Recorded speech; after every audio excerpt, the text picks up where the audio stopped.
All right. Well, good morning, everyone, and welcome to today's Exploring by the Seat of Your Pants event. My name is Joe Grabowski, and I'll be your host for today.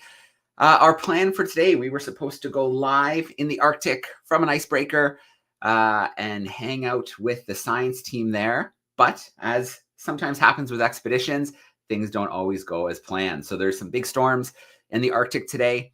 The classrooms who were supposed to join us from the Arctic are out of school. They can't get to school today. The roads are closed.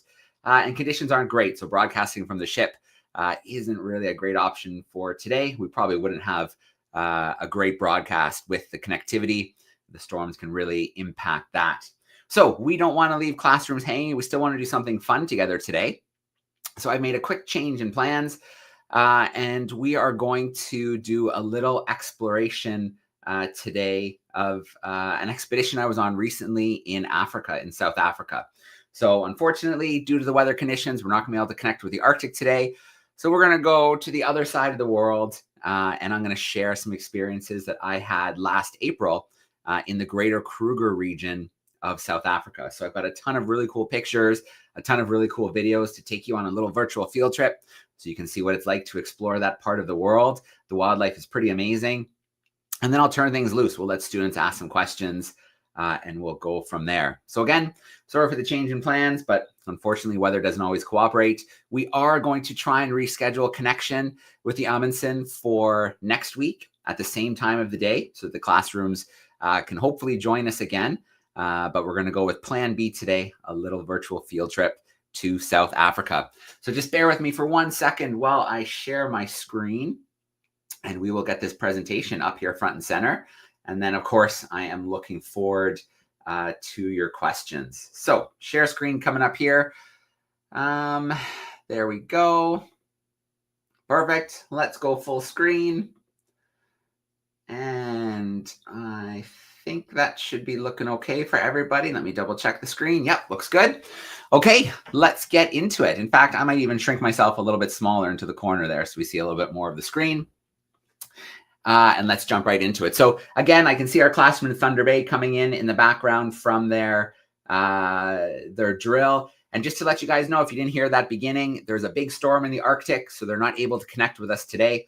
We're going to reschedule for next week, but instead we're going to take a virtual field trip and look at an expedition that I was on in South Africa in April. So we're still going to hang out today. We're still going to get a chance to ask some questions and learn some cool things.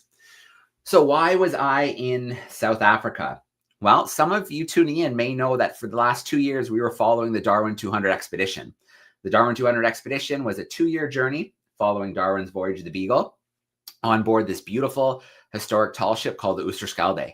And so for 2 years, it sailed around the world following Darwin's journey and doing some amazing science, some young conservationists on board, learning new skills. And then we had the world's most exciting classroom. We broadcast live to classrooms all over the world, over 125 live events for students.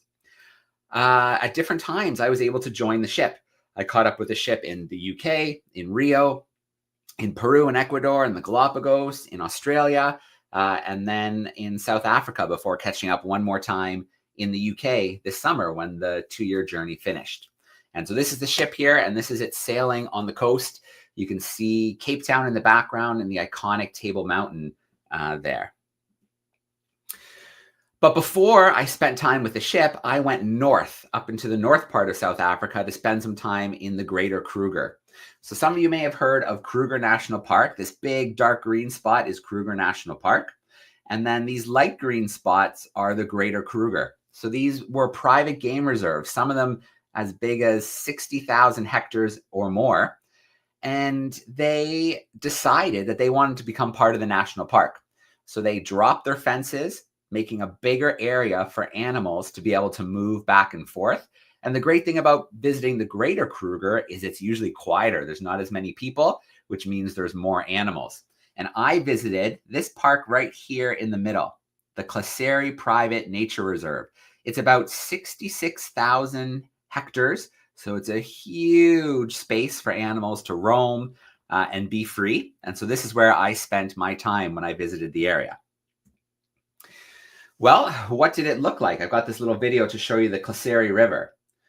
So at the time of the year that I was there, so I'm flying a drone, I've sped it up a little bit so you can see this trip down the river. At the time of year that I was there, there was still lots of water in the river. Other times of the year, it can dry up almost completely. And the only animals that can really access that river water are animals like the elephants that can kind of dig little holes. So you can see, looking at this view here as I rise the drone up over the landscape, no houses, no people, just open land, open habitat for wildlife. And then you can see the Kruger River snaking its way through there as well, which is really the lifeline for this part of Africa. So there we go. And then in the distance, you might be able to see a little small group of huts. And that was the lodge that I stayed at. It was called Katara, last word Katara.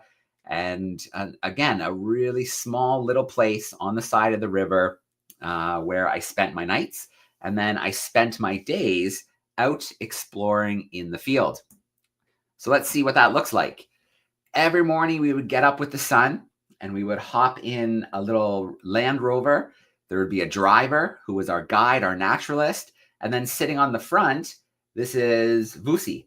Vusi is the tracker. So he sits on a chair in the front. He's looking at footprints. He's keeping his eyes open, looking for wildlife. And this is what it looks like first thing in the morning as we're driving around. So we're going to cross the river here in a shallow spot. You can see the sun is just starting to peek up. So it's kind of a beautiful color in the sky. Lucy's looking for footprints by the river to see if anything is crossed already. Maybe there's some animals nearby. Double checking the depth to make sure that the Land Rover can get across this section of the river. And then here we go. We think it's good. And we're driving across the river.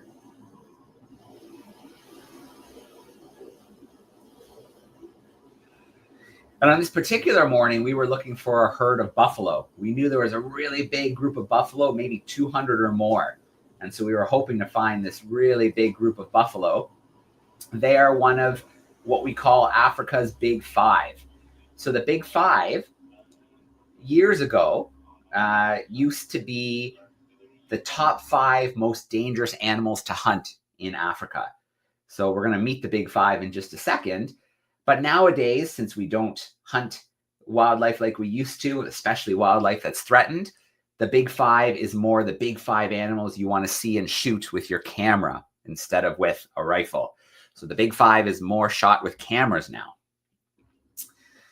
So here is that first member of the Big Five. This is the buffalo. The buffalo are very dangerous creatures because they don't like people. They don't like to be surprised. And if you're walking on foot, you could very easily end up startling and being trampled by one of these buffalo. So people hunting the buffalo decades ago, there were times when people were hurt or even killed when they came into the wrong spot at the wrong time. So that's our first member of the Big Five, the buffalo. And here's a little, we did find them that morning. I have a little picture here. I went a little fast. There we go. There's a picture of this herd. There's somewhere between 200 to 300 of these buffalo. And then all over the buffalo, you see these little birds called oxpeckers. So they have this really cool symbiotic relationship where they like to hop around on the back of the buffaloes and they like to eat little bugs, little ticks, and other parasites. And then it's good for the buffalo because they get those annoying things off of their skin and out of their fur. So it's a symbiotic relationship. And both of them benefit from that relationship, the oxpeckers and the buffalo. And then here's a little video clip of the buffalo. Let's take a little look at that. females can get quite temperamental. When they're in the herd like this, they're fine. They're not too bothered. So you can hear Pierre talking. Pierre was our naturalist. And what he was saying there is when they're in a big herd, they're really comfortable. They're not really worried about people. But when you come across them one-on-one, then they get really nervous because they're by themselves. And it's always a little more risky, a little more dangerous when you're by yourself. So in a big group like this, they don't really care about us being nearby. But if you were to come across one or startle one in the bush when it's by itself, then you could end up in a little bit of trouble. So that is our buffalo. Our second member of the big five is the rhino. So this southern white rhino is there with its baby. And a really cool story about this mother is this mother was moved to Klasiri from another game reserve. And they didn't know that she was pregnant. If they knew she was pregnant, they never would have moved her because it's a little bit riskier to move an animal that's pregnant.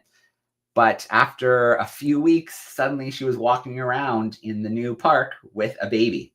So really exciting for the game reserve, the nature reserve, because they have this beautiful mother with this little baby there. But you can see this is the second member of the big five. You can see she's all scratched up. And that's not because she was in a fight. That's just because moving through the bush, there's tree branches and other things that kind of scrape along the side of the rhino. And then here's a picture of the baby here. Really cute little foldy, wrinkly baby. And then you've got the oxpeckers with the rhinos too. They have that same symbiotic relationship. So they hop around eating bugs and parasites. So a benefit for both the rhino and the birds. Our third member of the big five is our elephants, our big African elephants. You can see this family group here at the watering hole having a drink. And the leader of the group, the matriarch, is the oldest female. She's in charge. She has the long memory of where to find water and good places to find food. She leads the group around. Whereas the males, when they get really big, they leave the group. They are big bull elephants, and they kind of move around looking for opportunities to join groups like this to mate and things like that. You can see that there's at least two different groups of babies there. You can see some medium grown ones. And then if you look to the right, you can see a smaller baby here with the other ones. So there's a few different generations of elephants here. I have a little video of them here at the watering hole. Let's take a look at this. So you can see the smaller baby making its way out of the watering hole. And then you can see how they use those trunks to drink up a big bunch of water like a straw. And then they lift it up and put it into their mouth and squirt the water into their mouths. Those trunks are really, really strong. They can be delicate and pick up little things like a leaf or a stick, but they can be powerfully strong and push over a tree. So very strong, those trunks. But if they need them to be, they can be very delicate and do little small things as well. So here's a picture of one of those big bull elephants. So he was on his own. He's got those big tusks, big head, big ears. And so they spend most of their time alone and making their way through the bush. And you can see that this one's giving itself a little bath here. So it's sucked up a big bunch of muddy water and it's squirting that water all over its back. It does that to cool down. It also does that because it kind of keeps some of the insects away as well. And then here's a mother going across the river, and look at this little baby. This baby was probably only a few weeks old. So tiny there as it's going across the river. And then we know that it takes 9 months before a human baby is born, but elephants will carry their baby for 2 years. So it's a lot longer before the baby is born. The pregnancy lasts a lot longer than in humans. We've got member number 4 of the big five. This is our lions. And so we didn't see the lions a lot. We saw them a few times kind of resting in the bush.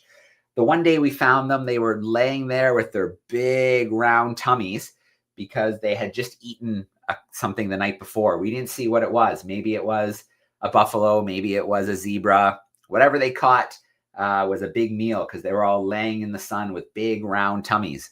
And so they were going to probably be like that for 2 or 3 days, just resting, digesting all the meat that they just eaten.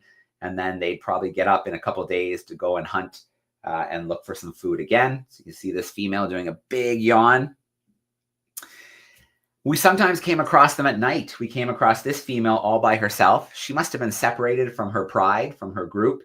And so she was making her way all by herself, probably looking for the group to try and catch up and figure out where they were. And if you listen really closely in this video, you're going to hear this lion making little noises. So let's listen in.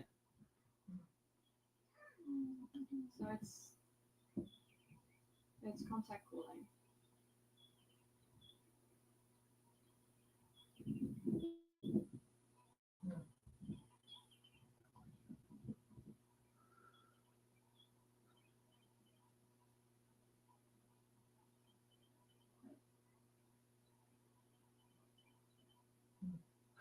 So that's little noises are called contact calling. So the rest of the pride is really close to her. You can see them. They're only a few meters away, but she makes those little sounds and she hopes to hear little sounds back from them. It just makes her feel comfortable that her family's close by. So those little ooh sounds that she was making are contact calls. She wants to make sure that her family group is close by. And our last member of the big five is the leopard. So look at this beautiful lady. We found her up in a tree. Her name is Shingwezi, and she had found and killed an impala maybe a day or two before. And what leopards do, they're very, very strong. She's able to pick up that impala and carry it up into a tree. And she does that so other predators like lions, hyenas, won't try to steal her kill, won't try to steal her food. So she brings the impala up in the tree, and then she can eat it for 2 or 3 days up in the tree, and she doesn't have to worry about other predators trying to take her food. So she was pretty close to finishing off her meal here. You can see her working on it up there in the tree. Nice and safe from predators. When she finished, she was very careful cleaning herself off. She wants to clean off all traces of blood and smells, because if she hunts later, she doesn't want other animals to smell her. She doesn't want them to smell the blood from what she just ate, because if other animals smell that, they're going to run away. So she really cleans herself up afterwards because she doesn't want other prey animals to smell her. When she was finished, she hopped down amongst the branches, making her way back to the ground. You can see here she's being very careful going down. It's a lot easier to go up for her than it is to come down. She's got to be really careful. And then sometimes we run into the leopards at night. So this is a different leopard. It's another female leopard. And we ran into her in the middle of the night. So you can see she's got these beautiful eyes as she's walking through the bush. So that was really, really cool. It's a lot of fun to go out at night because there's different creatures out at night that aren't out during the day. So for example, these chameleons. The chameleons, they're much harder to find during the day, but at night they become more active and they're out looking for insects to shoot their big long tongue at and capture those insects. So this is some of the chameleons you see come out into the trees. They're more visible and easy to find at night because they're moving around a little bit. So who else lives out there in the greater Kruger? Well, we've got primates. We've got monkeys, like these vervet monkeys. So these are some young monkeys. They're just playing. They're having some fun, having a little wrestling match. We've got little small things. If you look really closely and you keep your eyes open, you can find little leopard tortoises. So this tortoise probably would have fit in the palm of my hand, this tiny little tortoise. So I had to get out of the car or the Land Rover, lay down on the ground to get this nice picture of it eating a little bit of this grass. The bird life is pretty beautiful. These are bee eaters, so they usually find them in pairs, and they like to come to the same perches, especially early in the morning, and wait for insects to fly by, and they'll shoot up, grab the insect, and land back on their perch, and they'll do that over and over and over again. They're really good at catching bugs out of the air, especially bees, which is why they get that name of bee eaters. This was really special. This frog, they call it a rain frog because it's very, very rare to see these frogs. They're very small, again, would fit very small in the palm of your hand. and they live underground. They stay underground, they're sleeping, they're hibernating until there's a really, really big rain. Then they crawl up to the surface, and then they might spend the night out there, maybe look for a little bit of food, maybe they'll mate, and then they'll go back underground, and you might not see them for weeks or months, sometimes even longer, depending on how dry the weather is. So there was a tiny bit of rain the night before, and it was enough that this one decided to crawl out and show itself, which again is very, very rare. So it's very exciting to be able to see this rain frog. Some of my favorite animals are owls. I love to see different species of owls. And on our night safaris, on our night drives, we saw 4 different species of owl. We saw this African Scops owl. We also saw this eagle owl, which was pretty cool. This one's sitting on the path in front of us. As the sun was setting, we found the biggest owl in Africa. This is a Varouz owl. And this owl is eating something. It has something up there. It's hard to tell. It looks like maybe a little bit of fur. So maybe a small mammal or something. And then they've got these pink eyelids. So when they close their eyes, you can see this pink on their eyelids, which is kind of cool. And then living right in the tree outside of the lodge were these little African barred owls. And so this little pair here were sitting up in the tree, and we could find them most days. They were up in the tree, sleeping during the day. Sometimes they'd have their eyes open, looking down at us, but it was really cool to be able to see them. A few more birds here before we do some questions. There's no hummingbirds, but they have these sunbirds. So these sunbirds are similar to hummingbirds. They feed on nectar. Their wings don't move anywhere near as fast as hummingbirds. They can't hover like the hummingbirds do. But they look similar, and they do a similar job, going from flower to flower, eating the nectar, and then when pollen gets stuck in their feathers, it gets carried to the next flowers as well. This is a really cool looking bird. This is a hammercrop, and it is a shorebird, so you see it along the watering holes.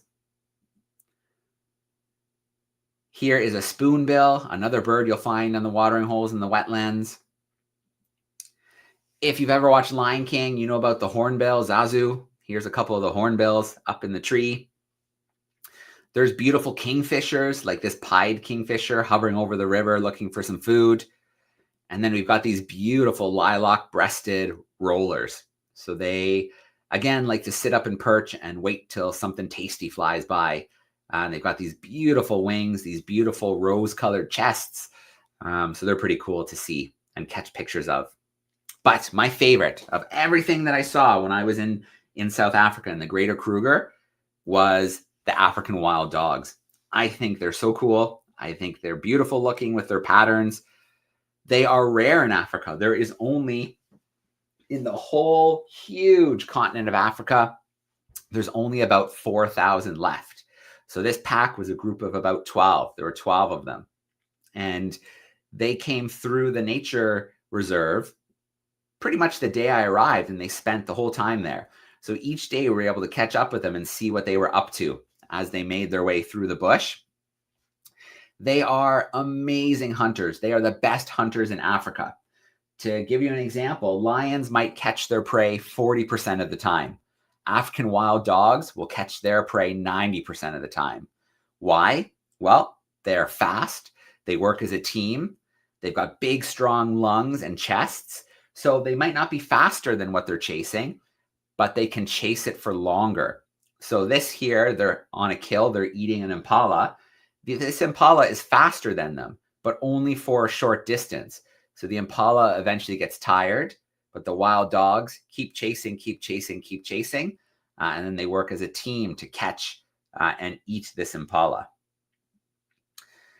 Now they're always being followed by these sneaky hyenas, because the hyenas, although they can sometimes catch their own food, they're kind of lazy. They'd rather someone else catches the food, and then they'll try and steal that food.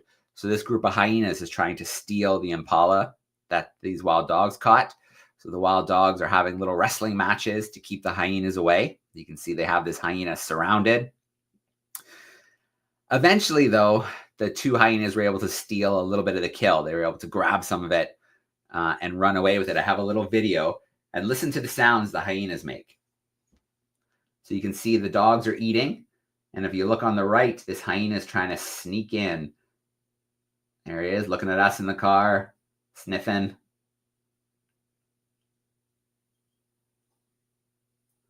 Getting a little bit nervous. The dogs are watching.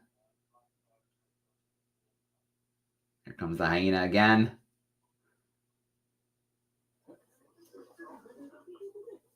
And the dogs say, you know what? We've had enough of you. Get out of here. This is our food.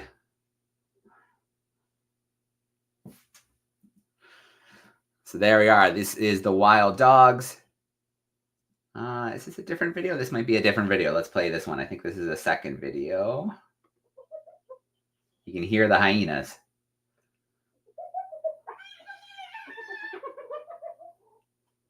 You can see them stealing some of the kill.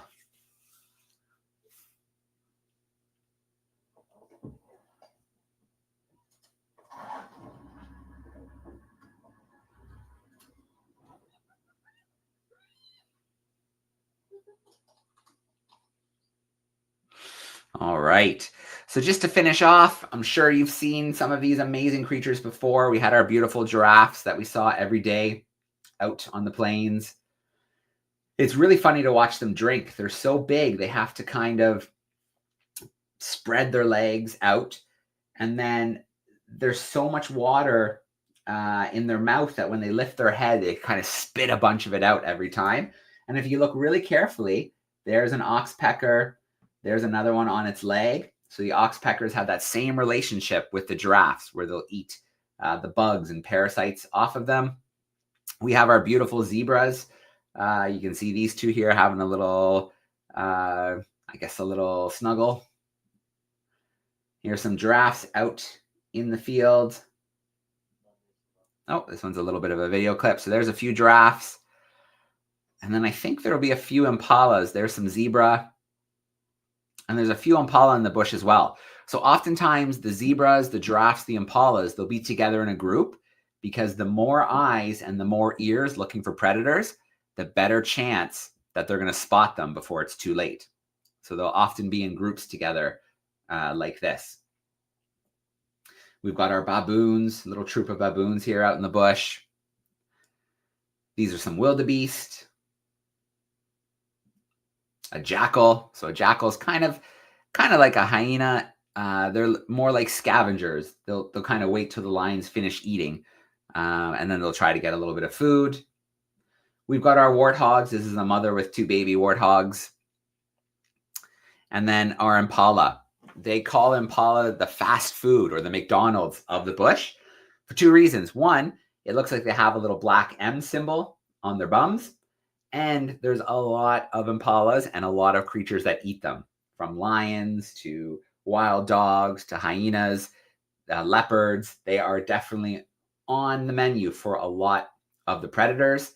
And these ones here are practicing wrestling.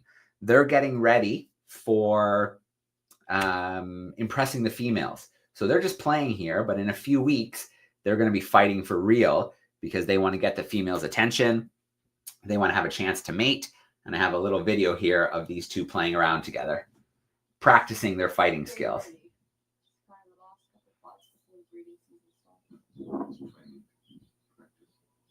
It's a ball thought.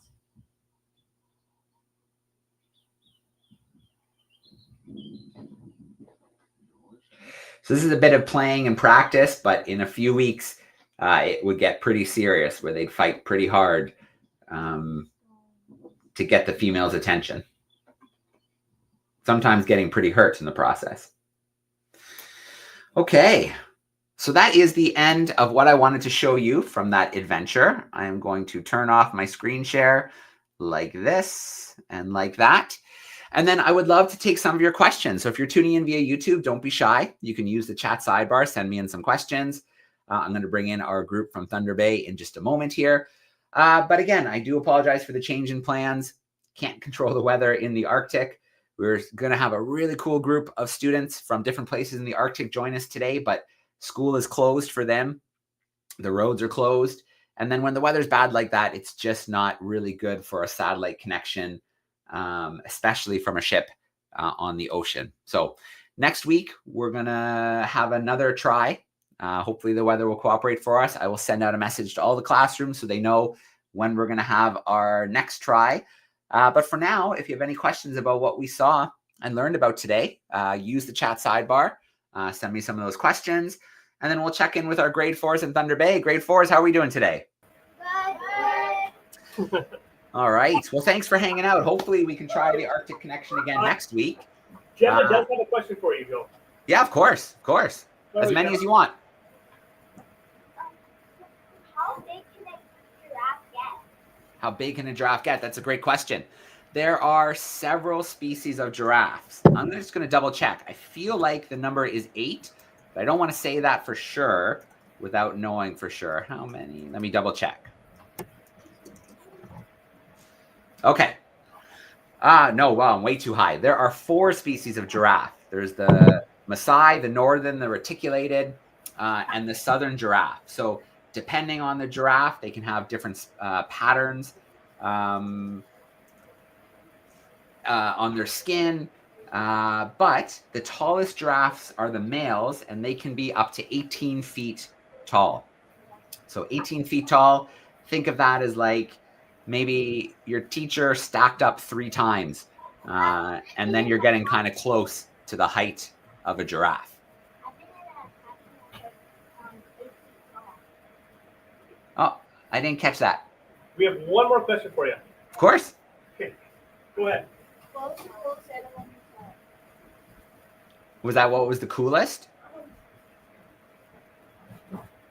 Yes. Yeah.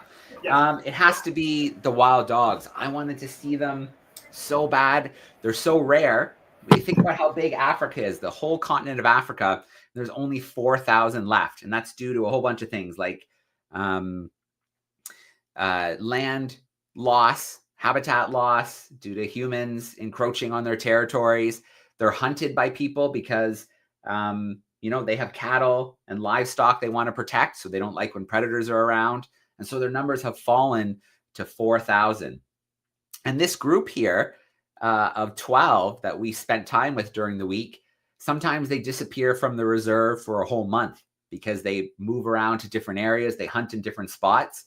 So it just so happened that the day I arrived is the day they came back to the Klaseri Nature Reserve. And then so we got to spend basically for the 4 or 5 days, they were kind of around and we could always find them at some point during the day.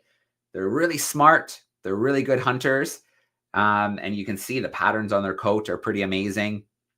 So yeah, it was really special to get to spend some time with the African wild dogs. That was pretty cool.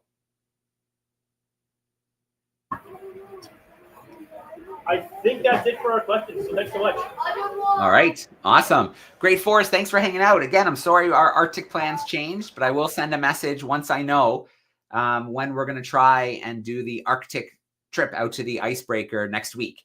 So hopefully I'll know that by the end of today. Thanks for hanging out, though. I'm going to let you guys go. All right. I don't see any questions via YouTube. I know we have a few people tuning in, but that's okay if you don't have any questions. Maybe we will sign off for today. I will let all the classrooms who registered know when the new Arctic date is. I hope you enjoyed learning a little bit about those animals in South Africa and the greater Kruger region, which is a pretty cool spot to explore. Still lots more stuff coming up this month. Space exploration events, Wild Hope events, looking at conservation. We've got a virtual field trip with the elephant seals coming up in California in a couple weeks. So we hope to see your classrooms joining some of those. For now, we'll say goodbye, and hopefully we'll see your groups later in October. Thanks, everyone.